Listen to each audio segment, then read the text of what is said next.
Okay, so we're still in the C chord and we're looking at some other possibilities we can do by adding or taking away a note and then trying to figure out what it is.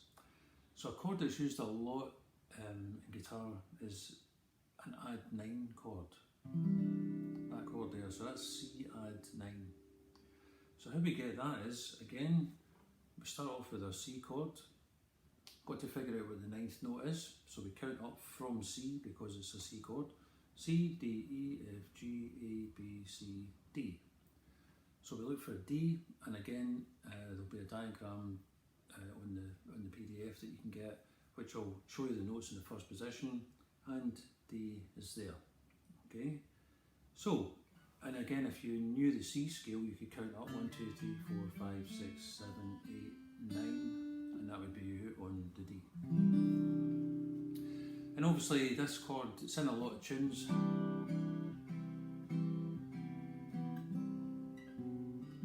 It's got a lot of,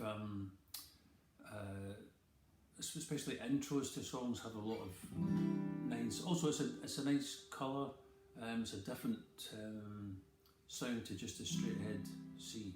So that's C add 9, okay? Another one, where we're on the C chord, and a very easy one to play, is C major 7. Now major 7, again we just count up 7. So we go C, D, E, F, G, A, B. Now again, if you look at the diagram, it would tell you that B is the second string open. So from our C chord, to get C major 7, all we do is take our first finger off, and we have C major 7. So a couple of things about C major 7 I think is interesting. First and foremost is sound. How does it differ? How does it differ from the C chord? So C chord sounds nice. C major 7, I think it's just got a slightly more laid back sound to it. It's a bit more chilled out. And again, that's an important thing to remember, because chords, I look at chords as being colours, so different types of chords colour the tone or the shape of the music or the feel of the music in different ways. So a major 7 will immediately give us a much more relaxed sound. It's got that kind of...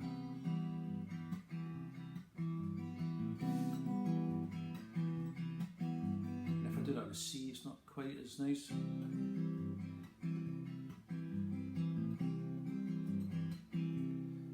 It's still nice, but it's just different. So the major 7...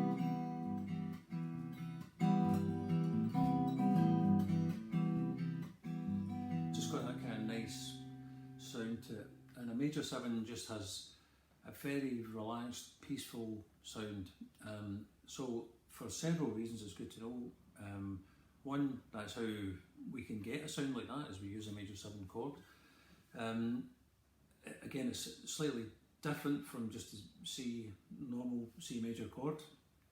The add9 chord, it's got a different sound as well, so if you combined both of those,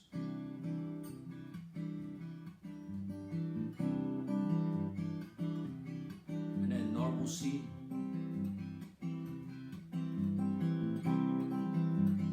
and then C major 7,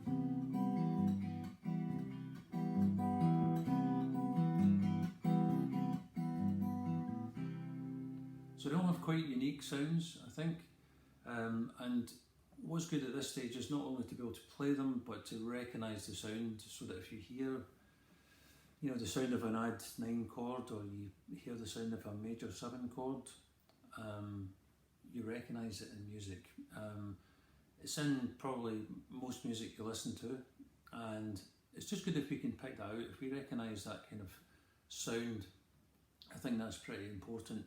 I mean, all the time we are doing this, kind of these little sessions just now, I mean, a lot of the time I'll talk about your ear and developing your ear. And when we were talking about the 4 chords originally, the G, C, D and E minor, when I was saying about working things out, rather than just automatically go to something that just tells you the answer, if you like, it's quite a good thing to try and work out what chord comes next. You can do it as an experiment with something really simple, like Happy Birthday or Jingle Bells or whatever, and you just play the first chord, sing it in your head or sing it out loud, and then try and figure the next chord out.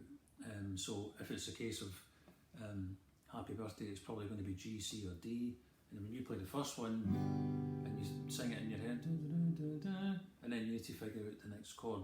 That's a good way of just very slowly developing that side of your ear where you can pick out the difference between a G chord going to a D chord or a G chord going to a C chord. And if we take that slightly further, when we come to play like major 7 chords or add 9 chords, we've got the same thing. We've basically got different colours to the sound, and that's also really cool if you can recognise it, because it will just help to develop that side of your ear.